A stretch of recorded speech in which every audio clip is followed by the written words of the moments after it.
Brilliant. Well, now you can see Kurt has now joined us for the live discussion. So firstly, welcome, Kurt. Welcome to Responsible Business USA.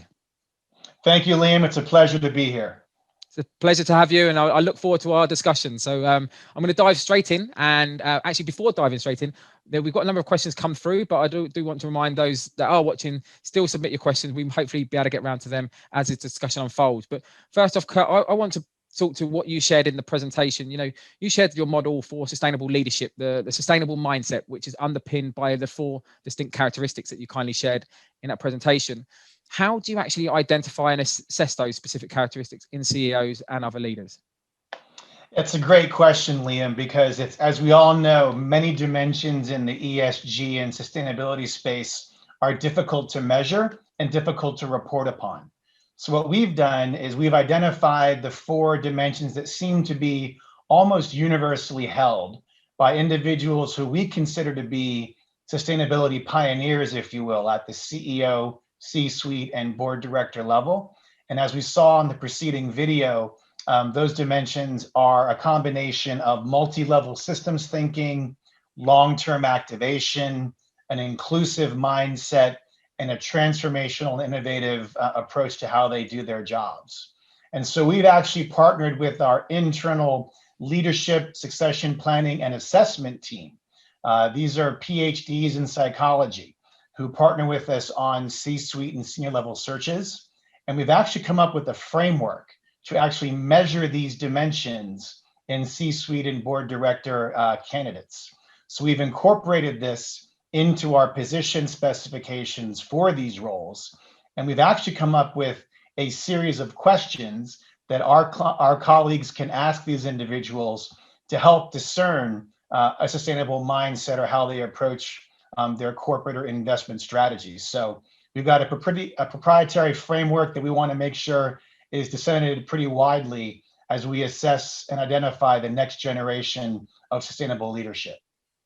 And you talk about the next generation of sustainable leadership, and then I want to just draw upon a question that's popped up here now, and it's you mentioned how public and private sector must come together, but education is going to be a vital important to that. So how can we, I suppose, help shape and I suppose inform the next generation, both in developed and developing countries, so that they are skilled to take up the action, so to say?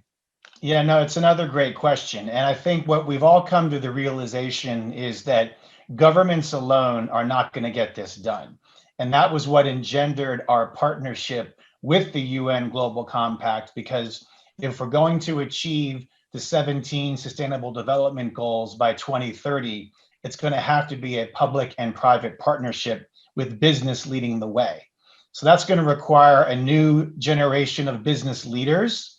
And that's going to require those leaders to be educated and trained along sustainability dimensions. And so there are a number of leading global business schools now who offer courses in sustainable finance, impact investing, sustainable investing, and just more broad-based curriculum around that.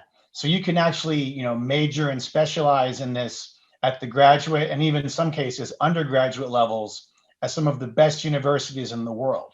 And so for the rising star talent still early in their lives and their careers, I would strongly encourage them to consider pursuing sustainability or ESG or impact investing as a potential future business line, because there is a dearth of talent there able to address and manage and invest the $40 trillion worth of earmarked investments for sustainability that's out there in the world right now.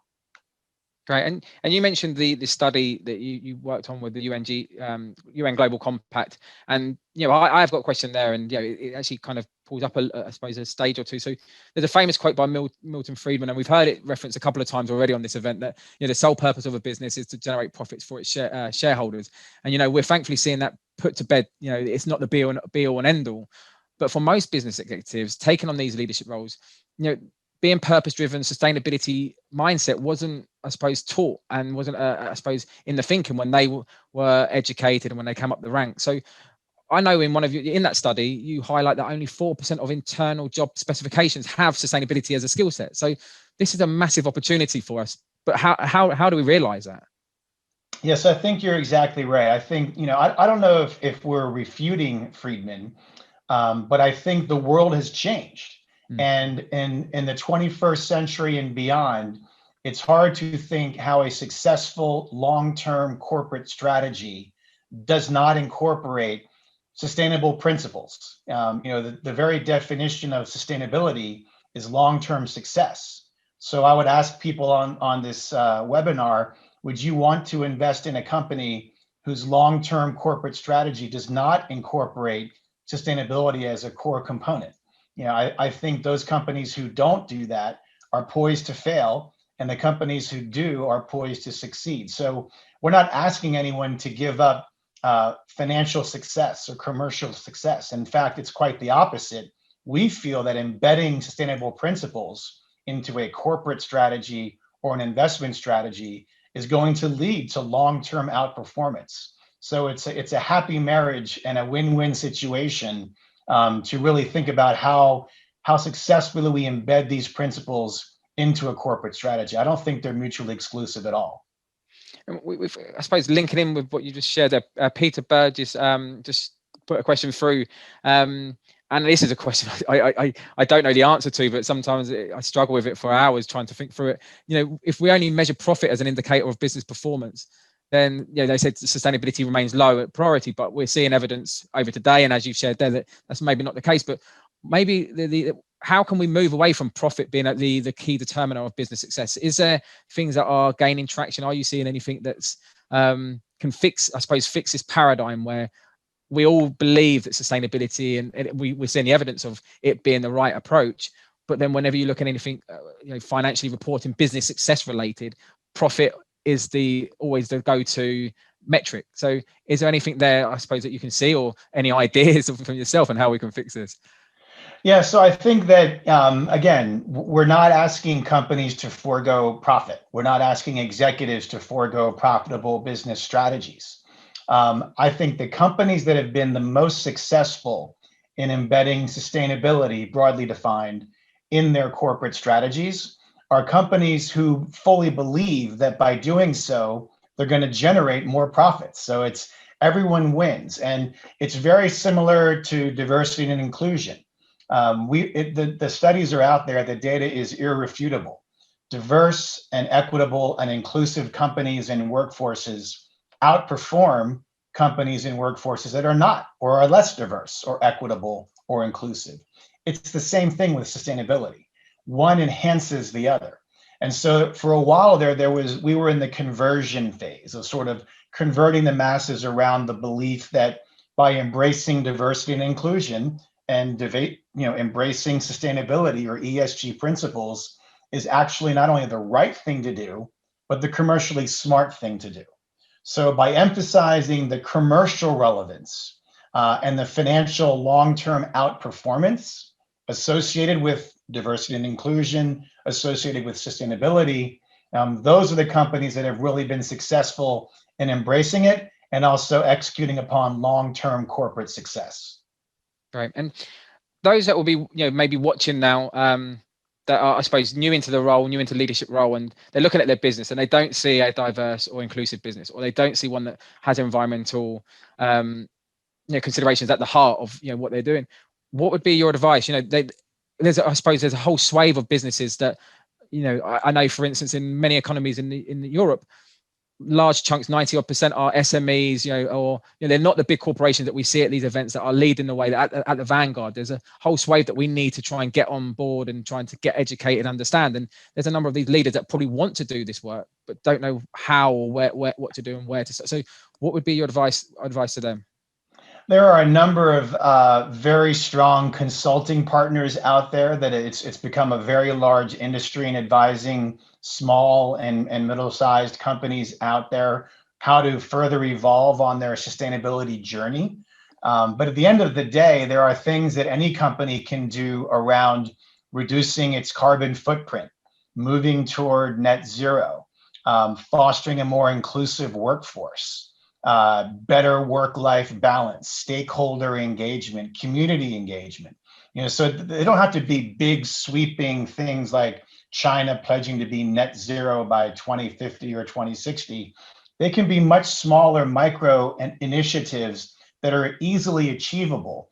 And when you put some wins on the board, so to speak, it really energizes your employee base, because going forward, the next generation workforce is going to work for a company, Liam, as you said, that's pursuing the dual mandates of purpose and profit.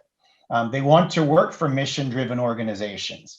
And as they see their company make strides toward better operational efficiency, better energy efficiency, better water efficiency, reduced emissions, recycling, simple things like that can really make an employee and an overall workforce more engaged and excited about the company they work for. And guess what? That leads to better financial performance for the company.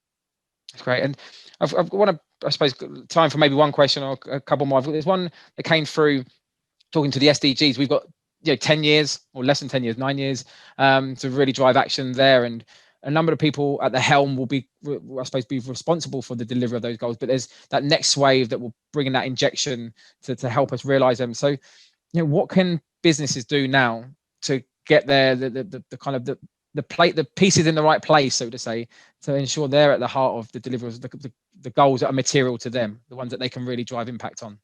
Yeah, it's a great question, Lee. I mean, this is really the heart of what drove our partnership with the UN Global Compact, the realization that governments around the world, many of which are, you could say, challenged or perhaps even dysfunctional, governments are not going to be the ones who are going to drive this in and of themselves. And if we rely upon governments, we will fail to achieve the SDGs by 2030.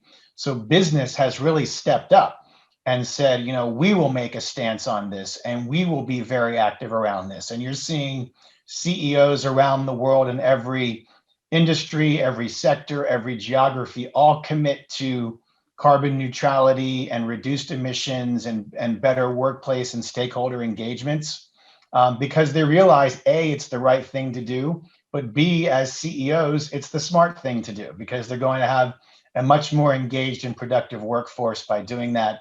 It's also a question of brand equity. Consumers are not going to want to buy products from companies who don't have a pretty clear statement around purpose and mission and how they have sustainable supply chains and things like that. So all of these things tie into business. As you said, Liam, business will lead this and will really be responsible for the execution and successful implementation of the SDGs over the next 9.25 years. Great. And one question from me to yourself and your colleagues at Russell Reynolds Associates. So, the report you did earlier this year, again, like I said, it was very much well received from myself and people that I've spoken to. Really helped, give us some insights and shift some thinking. What can we expect from you guys next year? Maybe that's a good question to end on. Yeah, so I think to the earlier question, we're putting together the assessment framework of how we assess individuals to determine a sustainable mindset and a sustainable approach to their business. We're going to implement that into every search that we do at every level in every company around the world. And so, as I mentioned in the video, we are in a very unique position as a firm and as an industry to literally change the way the world is led. So if we decide as a global recruiter of CEOs, C-suite leaders, and board directors that a sustainable mindset is a required competency to be considered as a candidate to be a CEO or a board director or a C-suite leader, we can literally change the way the world is led. That's brilliant. And on that sentiment, I think that's a great note to leave this discussion on. Kurt, thank you so much for joining us. Thank you for providing presentation. Thank you to you and your colleagues for supporting this event, but not just that, the great work you've been doing this year. And I look forward to watching it unfold in next coming months and coming years. Thank you, Liam. Great to be here. And thank you everyone for joining. Take care. All the best.